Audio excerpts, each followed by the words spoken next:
सोनीपत के कृषि गार्डन में कार्यकर्ताओं की बैठक लेने पहुंचे जेजेपी सुप्रीमो अजय सिंह चौटाला को किसानों के विरोध का सामना करना पड़ा। कार्यक्रम स्थल के बाहर किसान काले झंडे लेकर खड़े थे, जिसको देखते हुए अजय सिंह चौटाला को पिछले दरवाजे से बैठक में पहुंचाया गया।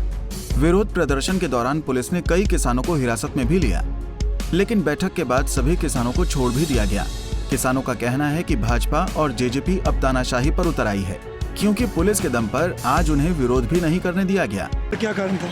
ये राजद संयुक्त किसान मोर्चे ने पूरे हरियाणा और देश के अंदर ये कह रखा है, जब तक ये तीनों कृषि कानून वो रद्द नहीं होंगे, जब तक कोई भी जेजेपी और बीजेपी का नेता कहीं पहुंचता है तो किसान उनका, मजदूर उनका विरोध करेंगे। तो ऐसे में जब यहाँ दुष्यंत चौटाला जी के पिताजी आ रहे हैं, उनको पता है लोगों में कितना भारी गुस्सा है।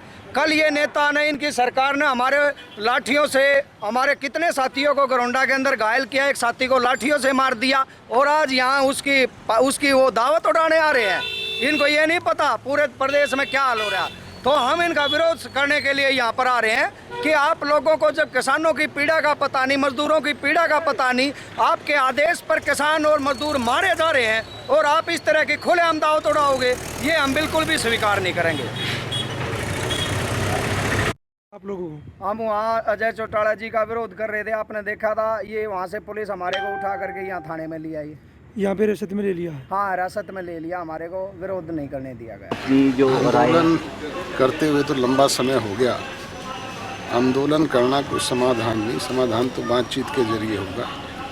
वो बातचीत के रास्ते पे आए, बातचीत करें, तभी कोई समाधान हो सकता है। किसान भी कह रहे हैं कि बातचीत के कोई निमंत्रण आता नहीं है, पर कही जाती है। निमंत्रण कैसे दिया जाता है? सरकार कह रही है कि हम एक टेलीफोन की कॉल पे हैं, और वो एक बात पे बाजिद हैं कि तीनों कृषि कानून वापस ले, तभी कोई बात होगी।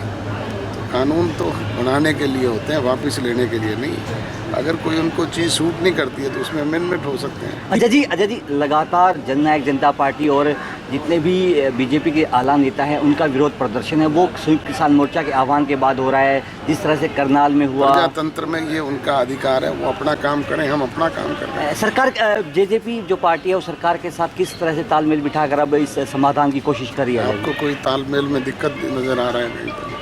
तो अब क्या स्टैंड रहने वाला है जननायक जनता पार्टी का? क्योंकि किसान हैं, वो कह रहे हैं कि हमसे वोट लेकर सत्ता में आए थे और अब हमारी अनदेखी। हमने किसान के लिए सदैव, किसान के हित हमारे लिए सर्वोपरि है। और एक बात कही थी पहले दिन से, आज भी पुनः दोहराते हैं कि जहाँ कहीं भी किसान के हित पे कोई कुठाराघात होगा तो हम इस सरकार को तिलांजलि देने वाले पहले लोग। मुझे ये कहते हुए गर्व और फख्र होता है कि आज हरियाणा एकमात्र ऐसा प्रदेश है जहाँ पे किसान की एक नहीं 11 फसलें एमएसपी प्राइस पे बिक रही है, और एमएसपी प्राइस से भी ऊपर बिक रही है। बताओ तो सही, किसान का एक एक दाना दाना खरीदा, उसकी समय पे पेमेंट करवाई, उसके खाते में सीधा पैसा पहुंचाया, उसकी कहाँ अनदेखी होने दी है? इनेलो के जितने भी आला नेता हैं, फिर कांग्रेस के आला नेता हैं, वो जननायक जनता पार्टी पर ये कहकर वार करते हैं कि किसान कमेरों के वोट ली और फिर किसानों के साथ उन्होंने। मैंने पूछा तो आपसे ही पूछ रहा हूँ मैं तो, कि किसान की एक जगह मुझे अनदेखी तो बताएं कहीं भी हमने किसान की अनदेखी होने दी है, कहीं एक जगह बता दें। आंदोलन को लेकर किस तरह से? आंदोलन तो अब करना उनका काम है। उधर किसानों के आंदोलन और विरोध को लेकर अजय चौटाला ने कहा कि बातचीत के टेबल पर ही समस्या का समाधान होगा। कानून बनाए जाते हैं, वापस नहीं लिए जाते, इसलिए सरकार अपना काम कर रही है और किसान अपना आंदोलन करें। बता दें कि केंद्र सरकार द्वारा लाए गए 3 कृषि कानूनों के विरोध में पिछले 9 महीनों से किसान सड़कों पर आंदोलन कर रहे हैं। किसानों की मांग है कि सरकार इन कानूनों को वापस ले और एमएसपी गारंटी का कानून बनाए। हालांकि 11 दौर की बातचीत में सरकार कानूनों में संशोधन कराने के लिए राजी हो गई, लेकिन किसानों का कहना है कि इन कानूनों में लागू करने लायक कुछ भी नहीं है। ऐसे में जब तक ये कानून रद्द नहीं होते, आंदोलन जारी रहेगा। सोनीपत से पवन राठी, पंजाब केसरी टीवी।